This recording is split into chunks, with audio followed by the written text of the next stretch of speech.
Good morning, guys. Happy Monday. Ang lamig today. It's minus 16. Negative 16. Oh my goodness. Ngayon na lang ulit na bumaba yung temperature na ganito. Ang malas. Kaya na nakapag-volunteer today. Ewan ko lang bukas sa aking first day of school. First day of work. Sana hindi ganito. Oh gosh, baka madulas. Okay. Let's go. Good morning. Hey guys. Baba na tayo ng train. Ito yung train station. And andun yung building. Yan, yung may pula. And meron tayong dadaan ng Tim Hortons. So, I think I'm gonna buy me some coffee kasi it's shift ko is 8:45 to 3:15. I think. 3:15 or 3 or 3:30. I forgot. Basta 3. So, it's gonna be a long day. Or, pwede rin siguro sa lunch break na lang ako magkape. Okay. Nakakain ako ng almusal. Nagluto ng pizza si daddy. So, yeah. Ang concern ko is water. Di ako nagbaon ng tubig. Kung may patubig dito. Siguro naman meron. Kasi nung training namin meron. Okay. Hindi ko lang maka-vlog ako sa loob. I'll try. Guys, mag-break muna tayo. Grabe. Mag-aalas-dos na. Hindi pala kami mag-break. Magsasara na kami ng alas 3. Oh my gosh. Oh na ako. Wala pa lang silang patubig pa. Ewan ko, medyo ngarag talaga sila pag first day. At ginusto ko naman to mag-sign up on the first day. Daming tao kanina. Actually, ngayon pa rin naman. Wait, natatawid ako. Na nga, trying to figure things out. Anyways, dito tayo sa Tim Hortons. Ay, may pho pala dito. Kaso nga lang, wala tayong enough time mag-pho. So, Tim Hortons tayo. Okay, mabilis ang kain. At syempre, may iced coffee tayo. Doon nag-dine in ako kasi kanina yung kasama kong volunteer. Doon siya kumain sa table niya. Nilagyan siya ng kliyente tuloy. So, para wala makakita sa akin. May tatabi tayo. Ayun, sabi ko para makakain ako in peace. Doon ako sa Tim's na kumain. Pero malapit na siguro pagkabalik ko sa table, isang tao na lang i-assist ko and I think we're done. Hey guys, I'm home. Medyo kanina pa. It's 4:45. Siguro nakaalis ako doon mag-aalas 4. So, nakarating ako dito mga, siguro, 30 minutes ago na ba? Oh, sakit. Grabe. I didn't have time to vlog, right? Kasi nga, hindi naman talaga, I don't think pwede. Kasi, syempre, you cannot vlog, other people's faces due to confidentiality and all that. But, ayun, sabi nung volunteer coordinator namin, it's a lot of people. Around mga 70 people yung in-assist namin today. Pero, ilang kami? 1, 2, 3, 4, 5, 6. I feel like in my, definition of madami, hindi pa yun madami. Pero, for them, na they have been doing this, ito yung volunteer coordinator namin, sabi niya, she has been doing this for the past 10 years. Sabi niya, it's a lot. So, usually daw, yung dati kasi meron silang walk-in, phone, and email. So, very seldom daw yung nag-walk-in. Like last year, throughout the day, mga 7, 8 people lang yung pumupunta. Ngayon, naka 70 ata kami. So, sobrang gulat na gulat siya na ang daming tao. So, what we do, like talaga, pagka dumating yan, sa unahan pa lang, meron na nag-screen kung magkano yung in-earn mo last year. Kasi we are filing for 2023 taxes, diba? Magkano in-earn mo ganyan. Kapag above sila dun sa limit namin, which is, pag isa ka lang, single ka, 40,000. Pag couple kayo, 50,000. Kapag may children, 2,500 each child. So, like for us, 55,000 dapat combined yung income namin mag-asawa for a family of 4. So, ang tawag dito, yun. So, pagka above ka dun, sorry, hindi ka qualified kasi this Center for Newcomers is for the newcomers. Tapos yung mga may modest income. So, pagka mataas yung sweldo mo or malaking income mo, hindi ka eligible for a free tax filing. Pagka ganyan, meron kami kanina, ano sila, dun pa lang sa lalaki, 59,000 na siya. Pero yung asawa niya, 3,000 plus lang yung income niya noong 2023. So, I had to turn them away. Kasi hindi ko alam, in the first place, paano siya nakalusot. Kasi sa umpisa pa lang, may nag-screen na sa may door na dapat, pagka above this, hindi ka na ipapadiretso. Hindi ko alam bakit siya umabot sa table ko. So, parang after, sayang lang yung laway ko na after namin we go through everything. Tapos makarating na ako sa part na sweldo. From the grocery. Why? Daddy's going? Yes. I guess. Wait lang, I will say. So, ano tawag dito?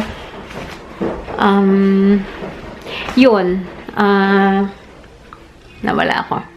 So, I had to turn to my way. Sabi ko, I'm so sorry since we have more than, we cannot help you with the tax filing, blah, blah, blah. So, yun, gano'n. Titignan mo lahat yung documents nila, tapos meron kaming marang script na series of questions na itatanong sa kanila, blah, blah, blah.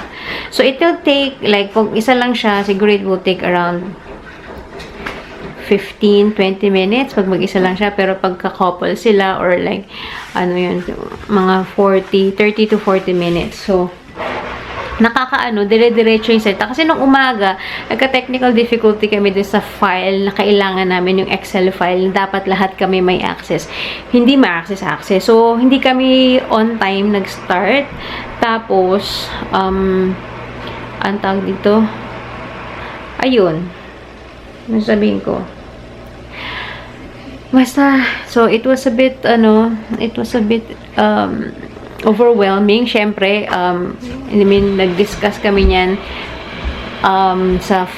through our Zoom meeting at saka nag-training kami in person. Pero pagka nandun ka na in actual, ginagawa mo na, parang syempre iba pa din, di ba? Yung mga dating pinag-uusapan nyo lang, ganito, ganyan. Pero pag ito na yung actual, kasi kapag ka, like, for example, nag-Uber sila, or parang DoorDash is parang Uber din, or Grab, ganyan. Meron din yun kasing income, pero wala silang parang nung ITR. Pero still, you need to declare that. So, yung mga ganong complicated cases. Pero basta hindi lagpas yung income nila dun sa nakaset na cap, okay lang. But yun, na nga, hindi kami nakapag-break. Well, ako pala nag-break kasi pinili ko lang mag-break ako. Kasi nakita ko yung isa nag-break. Tapos sabi niya sa akin, sige, pagtapos na ako, ikaw naman. Pero yung coordinator namin, siya nag-break, dire-diretso siya. Siya naman, bayad siya, may sweldo siya. Volunteer lang naman kami. So, na ako, walang water. Nung training kami, may nagbigay naman sila ng water. So, parang hindi organized today. Pero at least, after this, succeeding days will be fine, I think. So, ayun. So, kailangan ko na talagang, kasi nauuhaw na ako. Wala akong dalang water bottle. Meron silang water fountain, pero wala akong water bottle. So, ayun. So, yeah, hindi pa ako makapag-book ng next day ko for volunteer kasi nga hindi ko pa alam yung schedule ko sa trabaho. Pag nalaman ko na, then I will, kasi, well, actually, pwede ako sa Thursday siguro umulit. We'll see. Kasi, yun ang ko lang kasi ang aga ng gising. Kaya, yun ang ko. Kasi sabi ko mag-work ako ng Tuesday, Wednesday. Parang kinabukasan gusto ko naman magpahinga ulit. Friday, hindi ako pwede kasi meron akong phone call na naka-schedule dun sa aking pina-process na adoption naman dun sa aking isang volunteer na nag-a-adopt ng hayop. So, meron kaming naka-schedule na phone call interview. I-interviewin ko siya ng 1 o'clock sa Friday. Kaya hindi ako pwedeng mag-sign up for volunteer. So, ayun. I feel like na-overwhelm ako sa dami kong volunteer. Anyway, nagpapa-prepare si Zach ng Bicol Express. Niluto ko kahapon Bicol Express. Inanghangan ko. Pinatikim ko sa kanya. Sabi niya, tomorrow daw, ito try niya kainin. So, ngayon, nagsasabi siya sa akin, kakain daw siya. So, we'll prepare. Hi guys! Garduver sauce naman tayo. Mag-aalas 7 na. At, nagmabilis ang grocery kasi kami. Hindi ko na nagdala yung camera kasi hindi man ako nagdala ng bag. As in, wala. Phone lang dala ko. Anyways, I'm gonna take a bath now. Kaysa bukas. Well, gusto ko sana bukas na. Kasi usually, I take a bath at night. Tapos, kaya may pasok kami, di ba? Sa gabi ako naliligo kasi nga, I don't want to deal with, you know, wet hair, papatuyuin, or magbo-blower pa. So, para mas madaling umalis. Lalo na pag winter, hindi ka pwedeng lumabas ng basa yung buhok mo kasi maninigas siya and all that. So, sabi ko sana, dahil 2 o'clock pa yung pasok ko bukas, gusto ko sana bukas na maligo, pero ligo-ligo na ako kasi na-oilihan ako sa buhok ko. So, I'm just gonna take a bath today. Tapos, piniprepare ko na. Excited yarn. Kahit alas 2 pa yung pasok ko bukas, piniprepare ko na yung isusuot ko bukas. So, hindi ko pa ito napakita sa vlog kasi nga ito yung day na nagkita-kita kami ng tropa. And before kami nagkita-kita, nagpunta kami ni Sheena sa isang malaking value village sa Southeast ba yun? Southeast ba o Southwest? Parang Southeast yata. But anyways, ito yung nakuha kong sweater. So, tomorrow, still, ang pangit pa din ng weather. Like today, negative or minus 18, 17. But feels like minus 27, minus 24. Like, hindi maganda ang panahon. Right now is minus 19, but feels like minus 29. Bukas ng umaga, tapos magdamag siya. Magdamag siyang magi-snow. Tapos minus 20 yung weather, yan, habang tulog. Pero by the time na, yan, ganyan pa din, malamig pa din. Although may sun, wala nang snow pagka umalis ako sa work. Pero syempre, from the overnight snow, malamig yun. So, ito isusot ko. And syempre, hindi ko alam kung mag-heat tech ako sa loob or magti-t-shirt lang ako sa loob. Tapos syempre, meron tayong makapala jacket pag papasok and pauwi. Pero pag nasa store lang ako, syempre, ito lang at saka yung kung ano man yung inner kong suot. Hindi ko pa nga sure kung mag-i-inner pa ako o ito na mismo. And then for the pants, ayan, ito na i-vlog ko to.